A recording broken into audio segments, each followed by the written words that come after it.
Welcome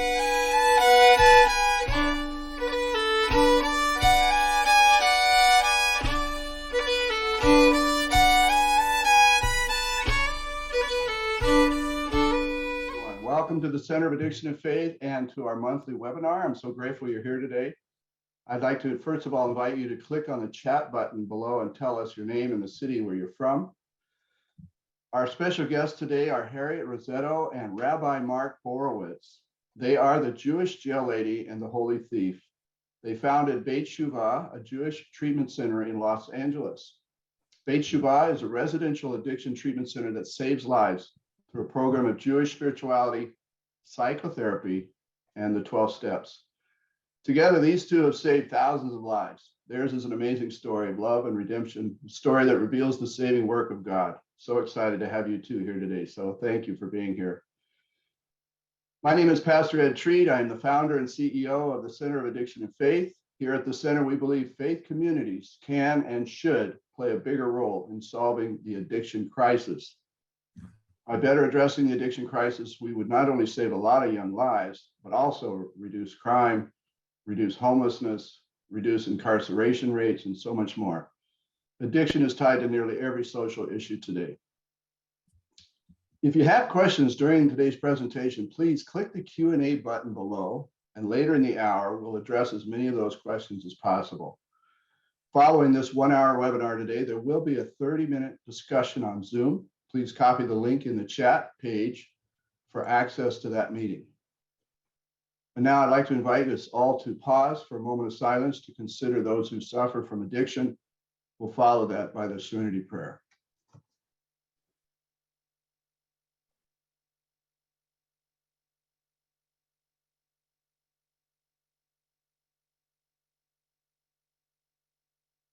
God, grant me the serenity to accept the things we cannot change, courage to change the things we can, and the wisdom to know the difference.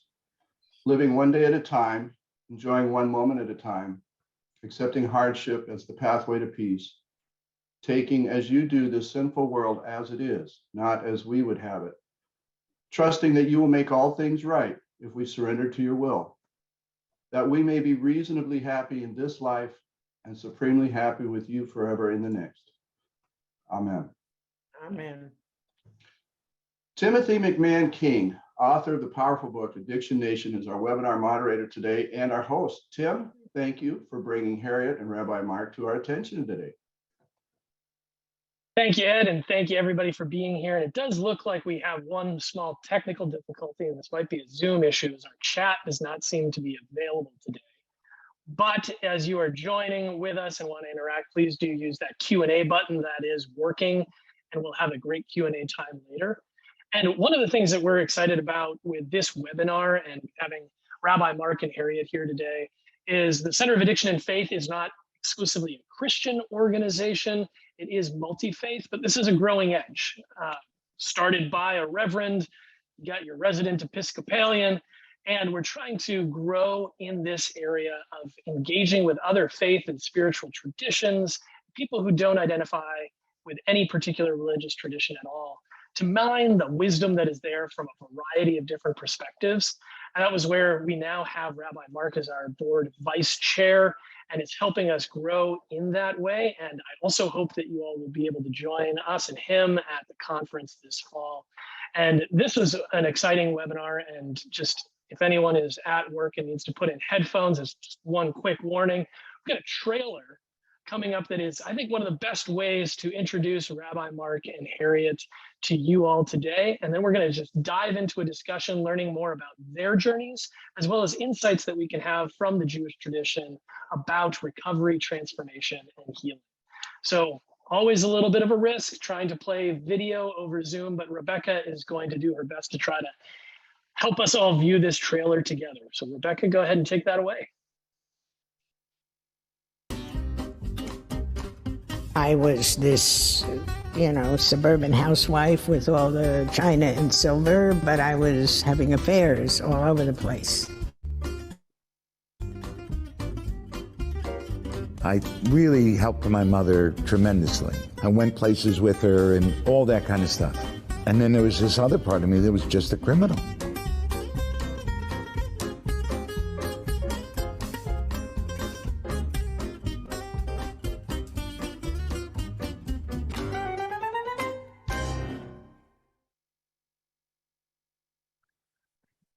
All right, we had the short version without the not safe for work language in it, but there's going to be some more great stories coming.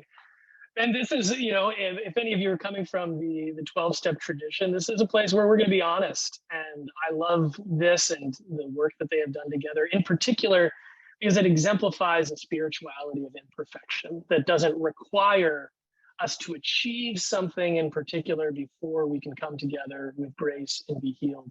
So Harriet, would love to start with you and build off. We got a few seconds in there of your story. Tell us how you came to where you are today and becoming known as the Jewish jail lady. Love to. Thank you. My mother told me shortly before she died that I had been a missionary child. I was always seeking, in search of meaning, of my purpose in life. I think it was part of my DNA. And I looked everywhere for a long time. I had every ist. I was an atheist. I was an anarchist. I was an existentialist. I didn't have a particular addiction, but I suffered from what I called existential despair. What's the point? Life is hard and then you die. And I was a child of the 40s and 50s where meaning was found in finding the right husband, getting married and living happily ever after. And I wasn't so good at that either. I tried a few times. And at some point in my life, looking at 50, I'd kind of given up. I couldn't find a guru who I could follow. I couldn't find the right husband. I couldn't find the right group. I didn't belong. And I seriously considered ending my life. My child had gone off to college. I was no longer needed there. And I had a friend who was part of a metaphysical tradition called Science of the Mind. And she said, hey, before you kill yourself, why don't you go see this lady who performs miracles? Her name is Janet Levy, and she's a metaphysician. And I didn't believe in anything at that. I thought that was really hokey, but she had a Jewish name. So I thought, well, maybe she wouldn't be so crazy. So I went to see her and she said, what is your problem, my dear? What is it that you want? And I said, I don't know. What I want is I want to know what I want. I can't find it. And she said, do you pray? And I said, no, lady, I'm an intellectual Jew. We don't pray. And she said, I'm going to pray for you. Father of the universe, take this woman by the hand and guide her to her rightful work. She knows she wants to make a difference, but she doesn't know how. She said, now you just pay attention, my dear. And I walked out feeling, well, that was hokey, but okay, I was unemployed. I was about to be homeless. I was penniless. I was divorced for the second time. And I picked up the want ads and I had left social work. I was looking for something else, but something which I now would call the still small voice said to me, why don't you see what social work has to offer? And it was the smallest ad on the page, and it said, person of Jewish background and culture to work with Jewish criminal offenders, master of social work required.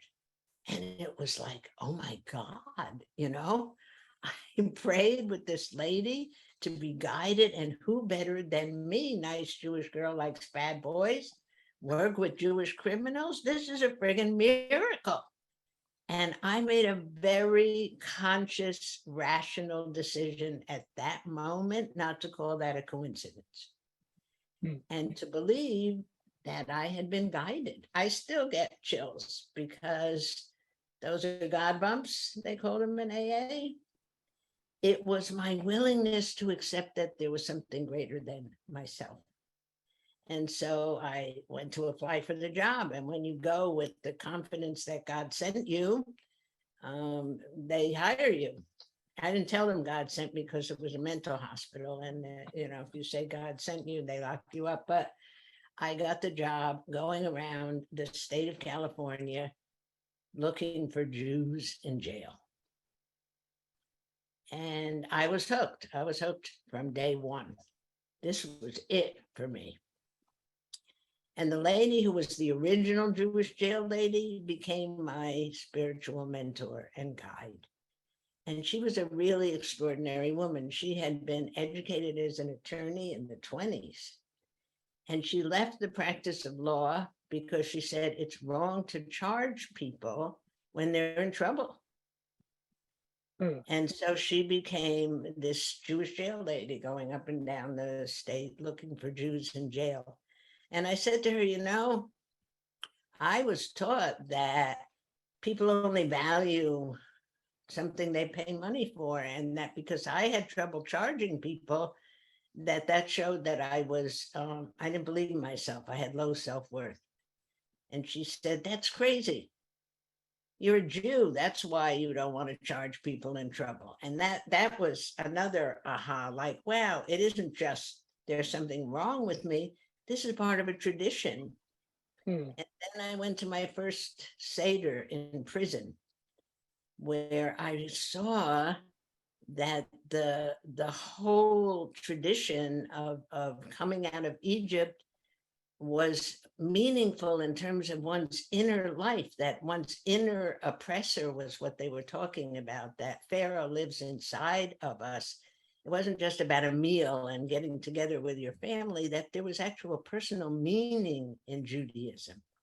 And so my quest began to find meaning for myself, to deal with my own inner duality, to help the people I was meeting in jail who were really good people, but they did terrible things and they didn't seem to be able to put together the opposing parts of themselves.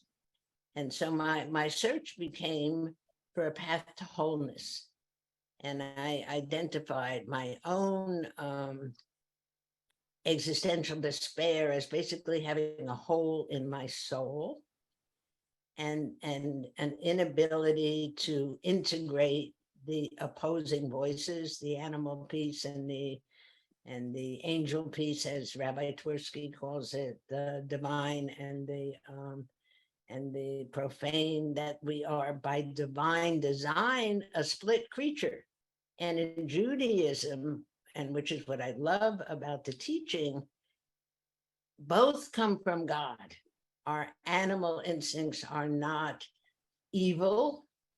They are our animal instincts, and all comes from God. God is one, God is whole. And there were a few teachings that really changed my inner life, that Judaism teaches that we are endowed with opposing inclinations from God, a Yetzer HaTov, a good inclination, and a Yetzer Hara, an evil inclination or an animal inclination. And the paradox of Judaism that so moved me was that the good inclination is good and the evil inclination is very good. And from that, I concluded that the energy of the shadow, of the darkness, is powerful and important. And our challenge is to take it and transform it through right action, not to deny it or disown it or extinguish it, that it is part of us and it is not going away. And it too is holy. And the other teaching that was really important to me was about the two pieces of paper that every Jew should carry around. And on one, it says, for my sake, the world was created. And the other, it says, I am but dust and ashes.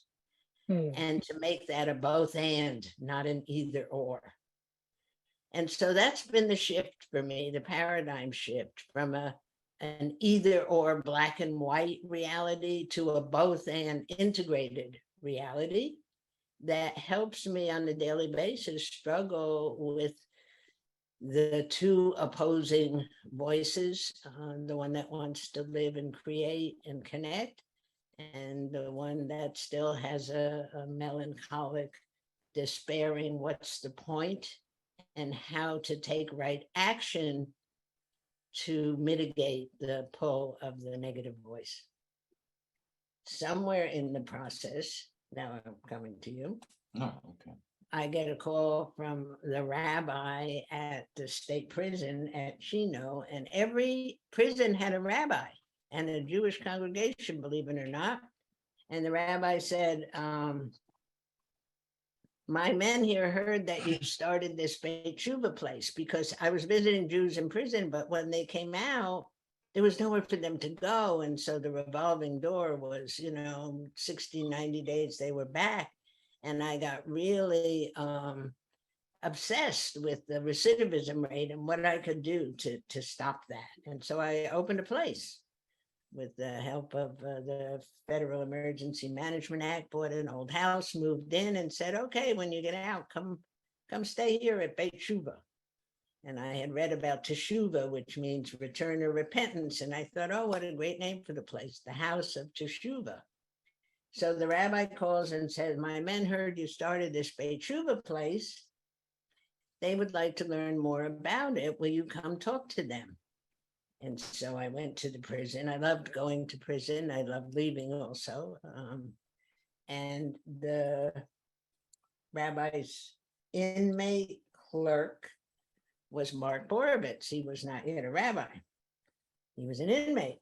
And he was the spokesperson for this Jewish congregation.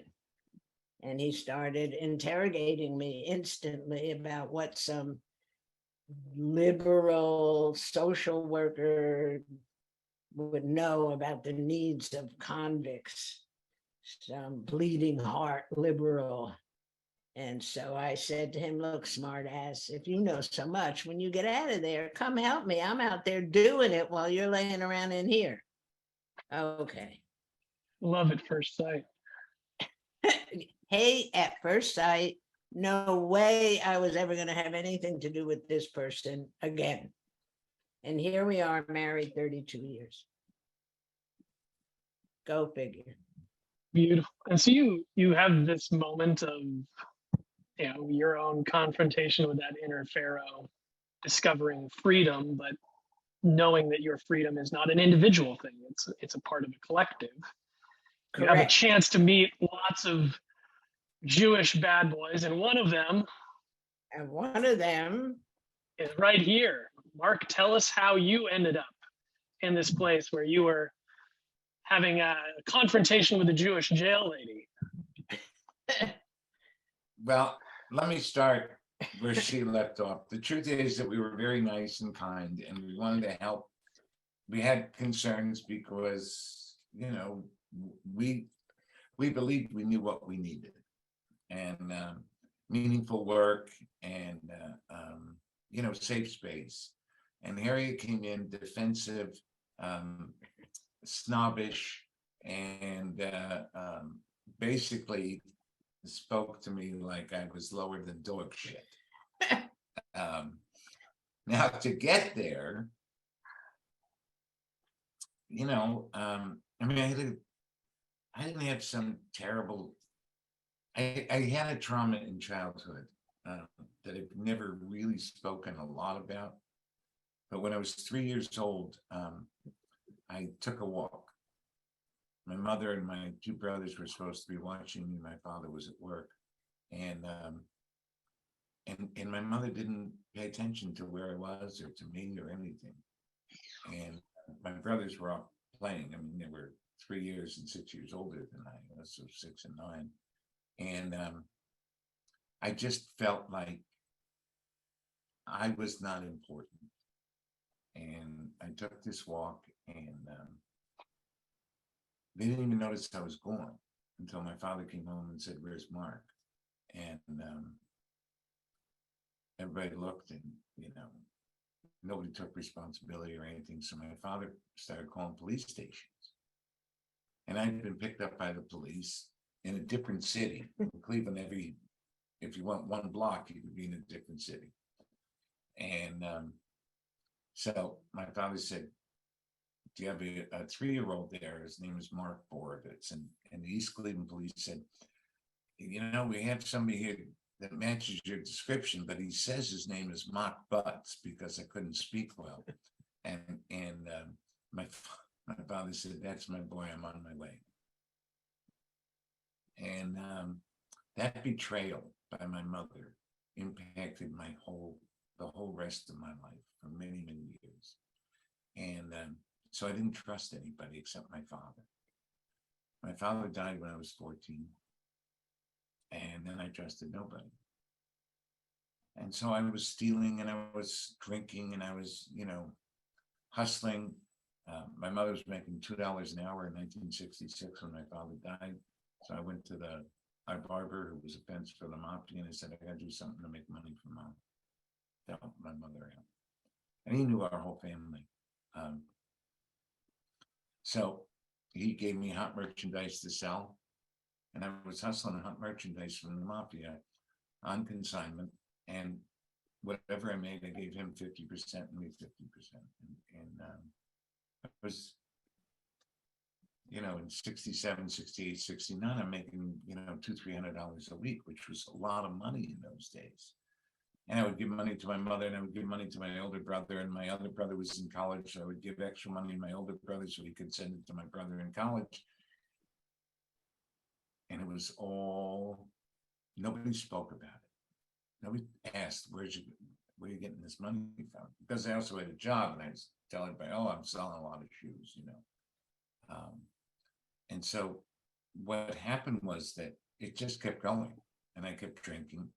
I drank more and I stole more. Drank more, stole more.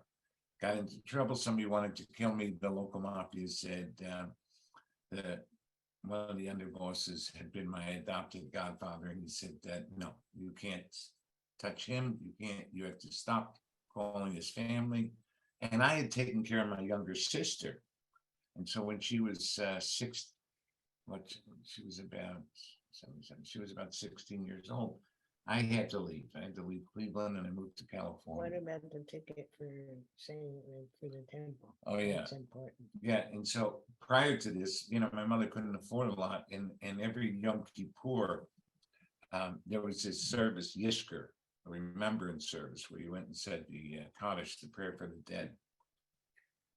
And I went to my old shul because I'd been president of the youth group there.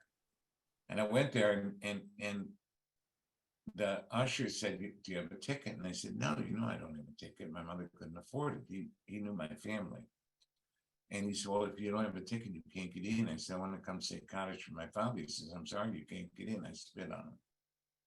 I told him to go fuck himself, and I left.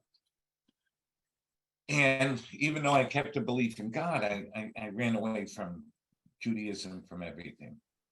And so I moved out to California when I was 25 years old, and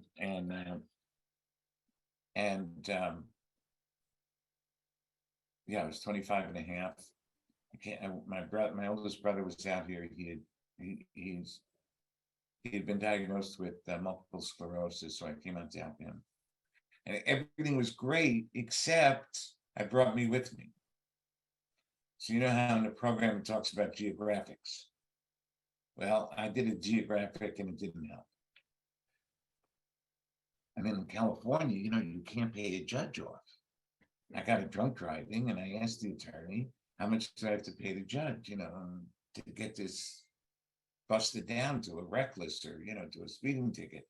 He said, you can't pay judges off. And this isn't the East Coast. You cannot pay judges off. I said, isn't it America? What's wrong with these people? And so I didn't go to jail that time, but I started to go to jail because I was hustling. I was cutting bad checks. I was doing all sorts of schemes and scams and insurance fraud, etc. And I did I got married. I have a daughter who's she's going to be 42. I don't believe I'm that old, but and I love my daughter, and I always loved my daughter, but I didn't realize that love was more than just a feeling. So for the first 8 years of my daughter's life, I was in and out of jail or prison for about 6 of them. And I taught my daughter not to be able to trust. So in my drinking, that was the greatest crime that I committed. And I got arrested again, did a bit in the state penitentiary out here in '84, and then I got arrested again, and in '86, about a year after I'd gotten out, and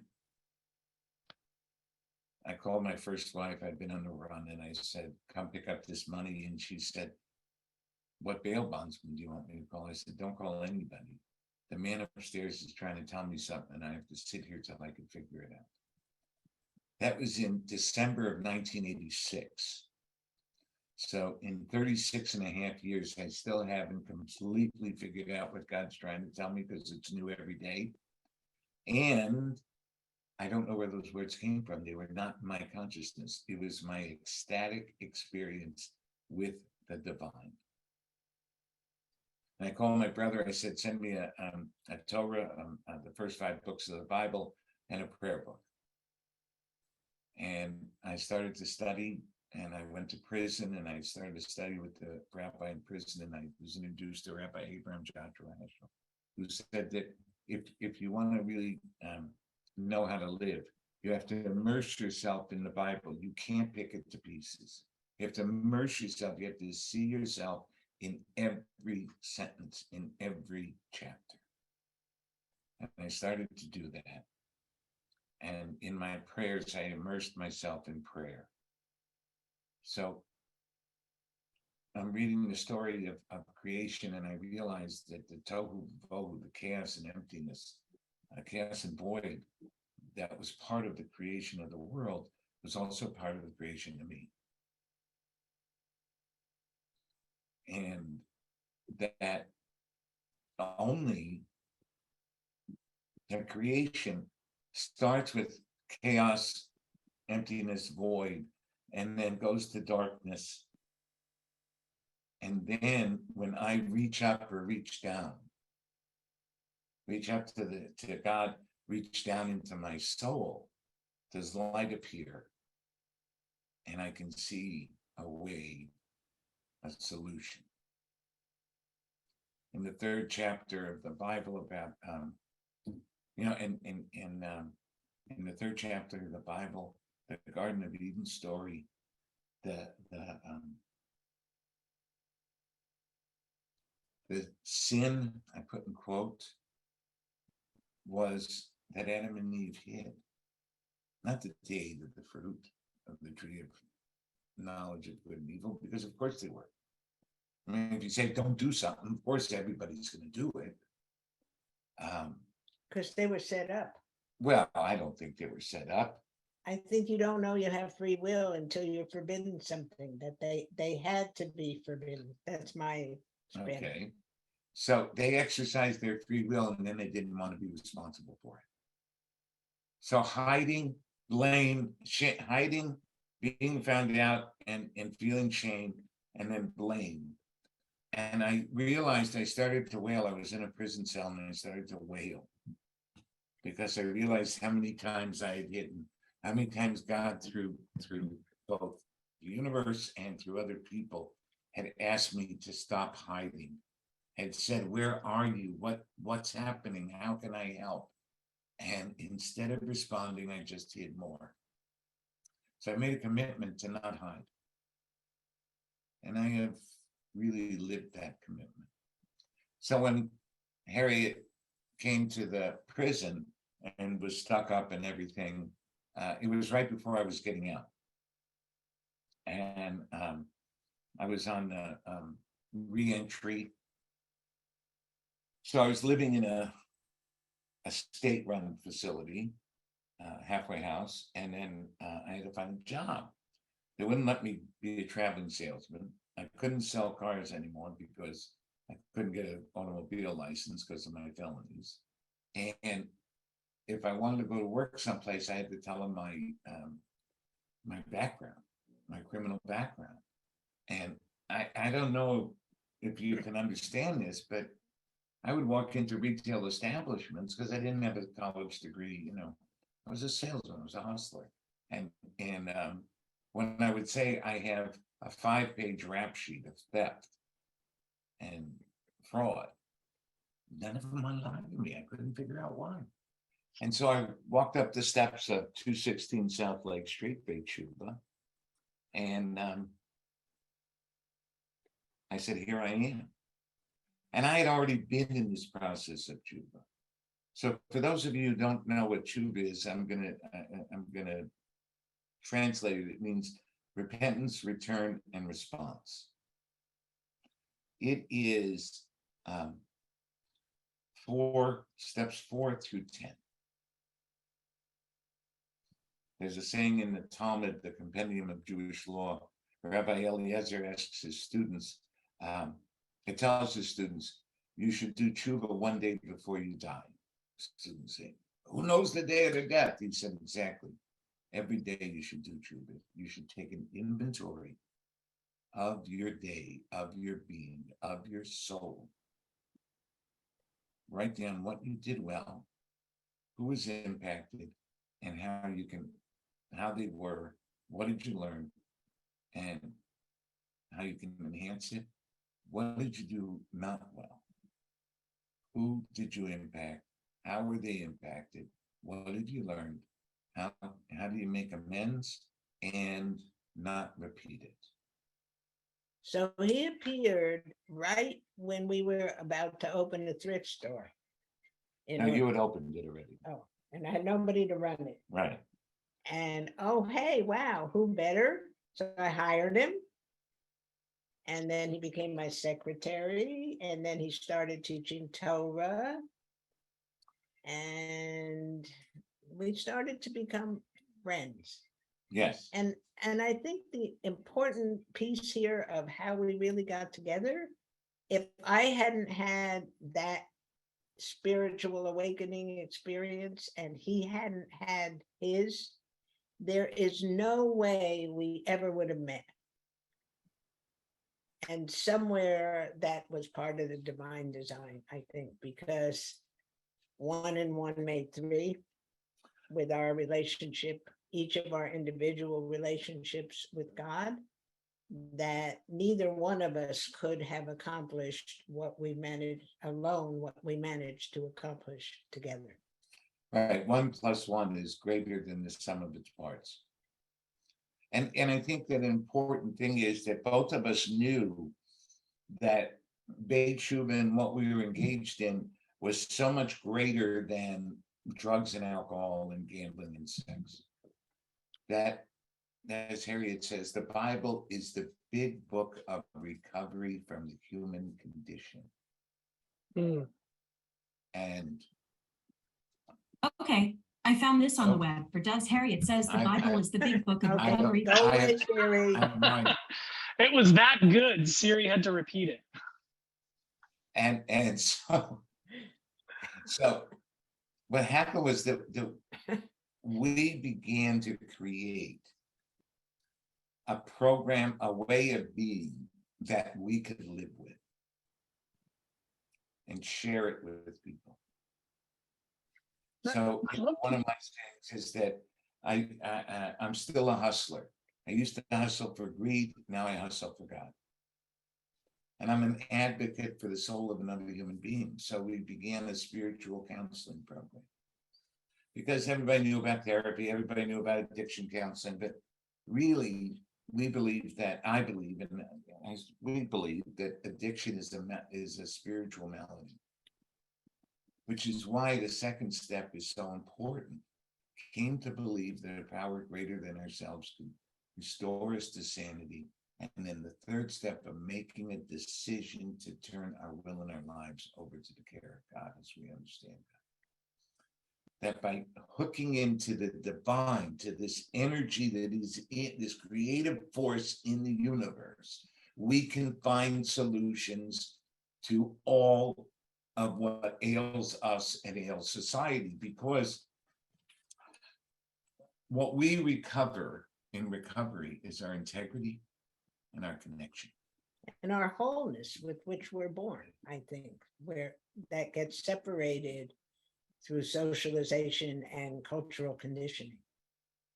We become separate from ourselves in order to look good and to please others. Right. So you're baby Tim. how old? 10 months. 10 months. Totally open, totally complete, totally whole. We all are like that.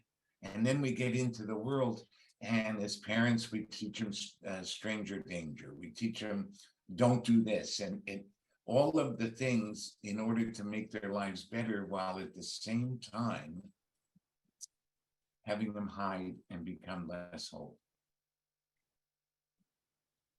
So recovery for us is returning to wholeness. Hmm. And as Harriet put a name to something, having core contentment. That I can be aggravated with what's going on in the world. I can be violently opposed to the mendacity, to the deception and the self-deception that we all get ourselves into, and be totally content with me as a human being. In fact, my contentment is what gives my prophetic voice more power. And in order to manifest as a treatment model the integration of the disparate parts of the self, we created a program that was based in spirituality, psychotherapy, 12 steps, and connection to community, so that every resident of Beit T'Shuvah had a counselor, a therapist, and a spiritual counselor. And then at some point we realized that everyone searches for meaning, and that if you just stay sober, but you don't have a way to discover passion and purpose, it's really difficult to maintain sobriety. So we started a whole panoply of different programs where people could find passion and purpose. A thrift store, a play, a band, a choir, a graphic design and marketing company, an organic garden. Anybody would come with an idea and we would say, sure, let's do it. And it was a very dynamic, organically growing model. Went from this tiny little place at 216 South Lake Street, I was the only staff, to ultimately a place with 140 beds, 100 staff, and a budget of $11 million a year. And we never turned anyone away who couldn't pay. So we did all that by fundraising. And friend raising. So it seems there that you have, huge passion for, and there's an importance of a culturally and religiously informed path to recovery, right? Not just a kind of generic one step fits all, but speaking to someone's tradition, to someone's passion matters. And then also there is so much here about new insights we can gain into the step, the 12-step tradition and recovery from the Jewish tradition. I was wondering if there's anything else you can say about that importance of a culturally informed recovery process. Is also, what else do you hope that the Jewish tradition could gift to the rest of the recovery community? What insights, stories do you have to share there? Well, for me, my Judaism is not so much a set of rituals and practices. It is a psychology of being and of wholeness, and of accepting that we are a both and creature, and that it isn't that one has to be gotten rid of. And I've seen people in recovery over the years thinking, if I just do everything right, my character defects will disappear. And Mark doesn't like to call them defects, that they're just character traits that we all are endowed with. And it's they only become negative if they are out of proper measure. I think that's a really important lesson for the residents of Beit T'Shuvah and for the recovery community as a whole, that I see a lot of people give up when they see, oh, look, I'm still jealous, and I'm still sloppy, and I'm still, not avoidant, and I don't follow through. When they look at themselves and they say, hey, well, I went to meetings and I worked my steps, and here are all these things. And I think that your negative traits grow along with your, they keep pace. So that there's constant need to be in the struggle, to do the right thing, no matter what you think or feel. That's my nutshell of Judaism. Well, also the rabbi story. Yeah, you can tell it. You tell it. So I found this early on that there was a story about a very famous rabbi, a Hasidic scholar, and he, the drunks and gamblers and people of the lower order came to him for advice. And his disciples said to him, Rabbi, what is it about, these people from the lower realms of life, that how can you relate to them? And he said, when I look at them, I see myself. And once there was a man who came to me and I could not see anything of myself that was in him. And then I knew the truth. I must be lying. No, hiding. Hiding or lying to myself. That all of us have all of the traits. There aren't good people and bad people. There are psychopaths, by the way. But for the most part, it is the human condition to have higher self and lower self. And how do we negotiate that? To me, that's recovery. Yeah, so for me, if you look at the book of Genesis, you see, shall we say, fucked up dysfunctional families.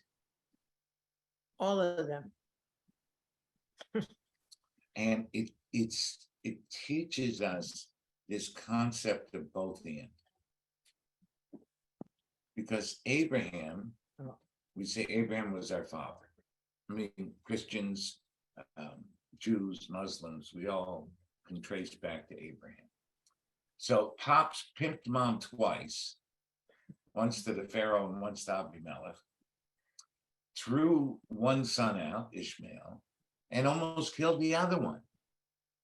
And he was the promoter of monotheism. He was a great man, and he did a lot of great things.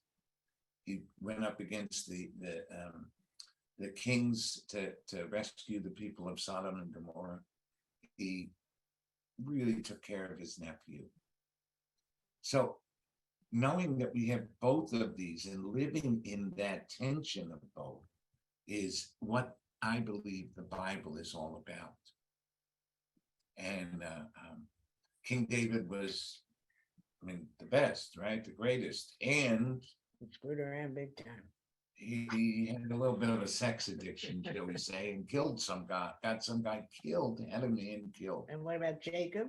And of course, the story of Jacob. Jacob was wrestling with, it says an Ish, some people say Esau's guardian angel, but really Jacob was wrestling with the parts of himself. And when he got done with the wrestling, he was wounded. And all of us in recovery know our wounds. And he became Israel. Right. And Israel literally means he who wrestles with God. And with other people. And with self. Right. We are wrestlers. And we all are. So, and then all of the commandments, one of the things that people tell me about 12 steps is, I have to understand why I'm doing this. And I point to what happened at Mount Sinai, where the Israelite people and the Israelites, the people who were descendants of Jacob and then the other slaves who came along with them, they just said, Nah, 70 Shema. We'll do it and then we'll understand. So acting my way into right thinking and feeling is the key of my living and my recovery. And then there's,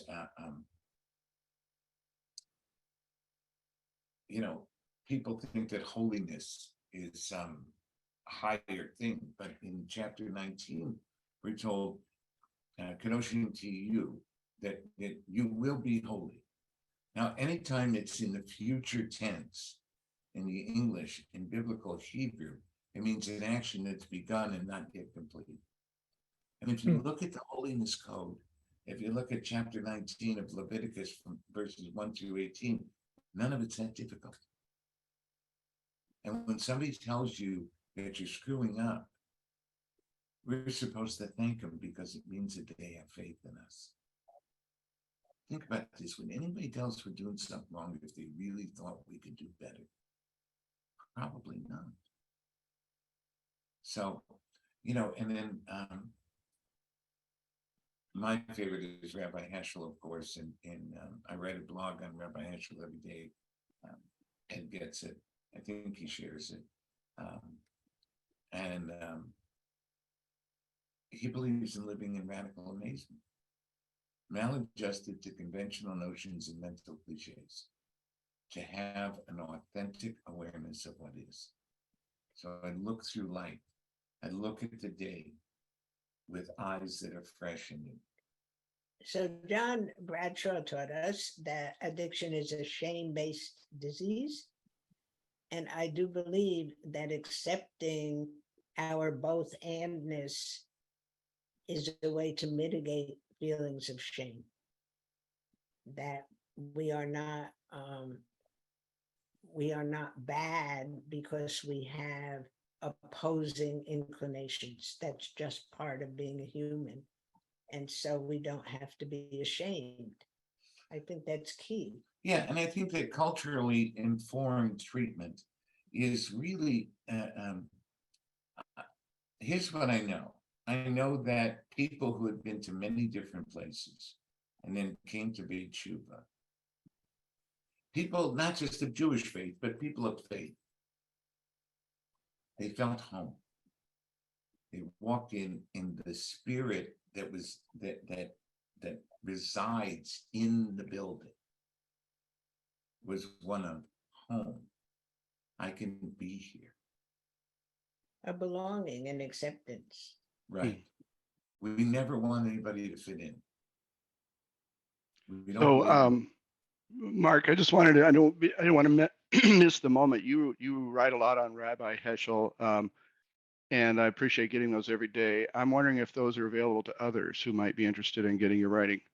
Well, sure, they're on my website, rabbimark.com, on my blog every day. And so they could go to your website and you want to send them out through the Center of Addiction and right. Faith. I'm meaning to do that. Sure. Yep. Okay. Yeah, it's for fun and for free. I mean, one of the ironies for me of what I observed at Beit T'Shuvah is that people who are not Jewish by birth are often more responsive to the Jewish teaching because they don't have all the baggage of, oh, my parents said I have to do this, you know, who grew up in a Jewish tradition that was not meaningful to them because it was just pro forma. I'm supposed to look like this in temple and I come to my Passover Seder and do high holidays, but it has no personal relevance to me. Right. So there's, you know, I think faith has to be relevant, and I think faith has to, the foundations of every faith that need to be practiced are justice, mercy, truth, kindness, Humility, and love. Hmm. And by living those five, humility, gratitude, and wonder, just they abound in us and with us. And the other thing is that we say this all the time, that people in recovery are the blessed ones. Hmm. Rabbi Heschel wrote a piece that people, the drug addicts, this was in 1971, he called it an epidemic of drug addiction.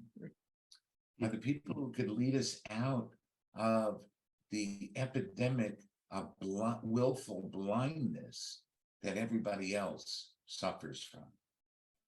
So we would have families come and do immersions and counseling, and so many families, you know, parents would say, can I check in?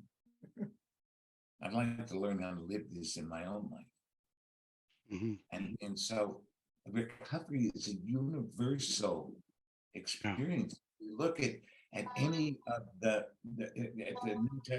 New Testament, Old Testament, Quran, the Tibetan books, all of it. It's how to live as human beings with one another. My stump speech is you don't have to be an addict to be in recovery. Yeah, that's good. I was struck by your experience at the synagogue trying to get into the service of praying for the dead. And I thought, oh, the synagogue is as bad as the church is sometimes, apparently. Oh yeah. And, Oh yeah. and so I just think about the institutional church today in whatever form it takes. It feels like it's lost relevance to the struggles of real life people. And you're seeing that too as well. Yeah, so here, I want to just read something to you. While you're looking for that, I'll ask Harriet. Harriet, how's your progress going in turning Mark into a bleeding heart liberal? Is that going well? Look, one of the things, there are several things that we shared. Our fathers were both socialists, so he grew up in this tradition. And both of us were 14 when our fathers died. And I think there's something very real in that bond. We have similar traditions. Right. So Ed, Rabbi Heschel wrote in 1955, religion declined not because it was refuted, but because it became irrelevant, dull, oppressive, insipid. When faith is completely replaced by creed, worship by discipline, love by habit, when the crisis of today is ignored because of the splendor of the past, when religion speaks only in the name of authority rather than with the voice of compassion, its message becomes meaningless. 1955. Wow. And institutionalization kills everything. Faith kills creativity. Yeah. It's contrary to the message that it grew to propagate. I think that's true in churches, in synagogues, in colleges, in health institutions, in just about every institution in society that evolved because of a mission and a belief, and then had to be governed by bureaucratic institutionalization rules and lawyers. Because power and money get involved, and that always throws everything. Right. Once power and money get involved, it all changes. Yes. Tim, we should probably look at some of these questions we have here online. Yeah. So one thing that I was struck by is, this idea of Jacob and Esau, they wrestle together in the womb, and the resolution of that story is not the defeat of one brother or the other, but their embrace. And I think that just so well illustrates the holding that both and that you discussed. And we've got one question here from Jerry, specifically about relapse. And so how do you help people hold that both and in the midst of some kind of setback when they've been in a search for sobriety? Well, so Harriet always says that relapse is part of recovery. I mean, look, addiction is a chronic relapsing disease. So if somebody had a relapse in MS or diabetes or cancer or anything like that, they wouldn't be shamed and they wouldn't be blamed. So for us, relapse was usually, well, it always came with the hope and our belief that, okay, you might lose your time, but you don't lose your recovery. You don't lose what you've learned. You don't lose. And so we picked up from where they started to veer off, not all the way at the beginning. Yeah, and that's why I began to differentiate between sobriety and recovery. I don't think they're the same. I think sobriety is about the symptom, and you can lose your sobriety, but not your recovery. And I think one of the challenges AA has is just using time as a measure of success, because If you have 10 years and you have a bad weekend, you do not lose 10 years of your recovery. You are not a newcomer. Right. So many years ago, we had a young man who was a very talented musician, and he had been shooting dope in his car in Philadelphia for years. I mean, a hope to die dope fiend, hope to die. And he was a Beit T'Shuvah, he moved out, and the first weekend he got loaded. Loaded on Saturday, got loaded Sunday morning, and Sunday afternoon he walked up the steps of Beit T'Shuvah and he said, "I'm in trouble, I need to come home." Now, people said, "Oh, you're a newcomer." And we said, "Hell no. A 20-year heroin addiction, and you go out for a day and a half and you say, I gotta come back, that's recovery." All right, we're going to leave it there. I need to close things up and then move us into our conversation. So those that didn't get your questions answered, please come to the post conversation. We'll have a link for you in the chat page there. But thank you to Harriet and Rabbi Mark for actually, we were running late because you guys are so interesting. I feel like we could sit and listen to you all day. So thanks for being here. A little bit about your resources that you two have developed. Harriet has a magnificent book called Sacred Housekeeping, a spiritual memoir. And there's a link in the chat page that'll be there that shares how you can get a hold of that book.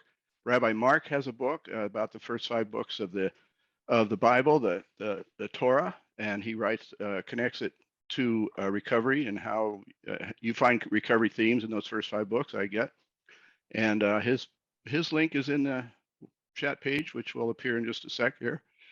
And then finally, Tim's got a great book, and he's got an accompanying study guide. It's called Addiction Nation, and I can't think of a better way to introduce the topic to a faith community to read through that with a group. He's got a study guide that goes with it, and then Tim is even willing to visit with your faith community. I don't know if that's something that you, Harriet, and Mark would be willing to do over Zoom if somebody wants to go through your book and as a group and have you show up. Absolutely. So Tim, do we have a webinar set up for next month? Any ideas? We are still working on that one. Okay. All right. Watch your inbox for our next webinar next month. We want to thank Tim and Ed and all of you for being here as well. Do we have the study guide? For what? Addiction Nation. No, we're going to have to get it. So next October, we'll have our annual conference. It's October 6th, 7th, and 8th. It's at the Hilton Airport in Bloomington. You can go to Addiction and Nation Conference. I'm sorry, I said Addiction and Nation, addictionandfaith.com to learn more and register for that. Our keynote speaker for the conference is author Johann Hari. He's a New York Times best-selling author. He's amazing. And he is Tim will be coming back to speak, and we have Dr. Sizer and Q English. This is our strongest speaking lineup ever. Every one of them is a headliner. So come to the next conference. We expect that it will sell out, so you want to register early for that. Today's webinar is recorded, will be available on our free smartphone app and our website. You want to get the app. It's loaded with information, links, and tools. It's really an impressive array of resources. So have those at your fingertip on a phone app. It's free. Did I say it was free? It's free. Look in your app store under Center of Addiction and Faith. There's so much more we want to offer. We're trying to get set up writers like Mark on our website so you can subscribe to him there. This all takes work. It's an enormous effort to try to make these resources free for everyone. We have an enormous health crisis out there coming out of COVID. A problem that was really terrible to begin with is 10 times worse. Faith communities need to get engaged. There's people hurting out there, and there's so much you could do, but it can only happen with your support. If you want to help us do this work, we need your help, and we're asking for it. Maybe you could just buy me a cup of coffee every week so that I can keep doing this work. You can go to our PayPal site, buy me a cup of coffee, and I'll keep at it. But put that in as a recurring thing because I want one every month, please. So if you want to discuss today's topic more, I know there's more that we can talk about. Copy the link for the chat page, and we'll go there next. And then finally, thank you to, again, Harriet, Mark, Tim. Thank you so much. God bless you. Go in peace, everyone. Serve the Lord. Thank you, everybody. Bye.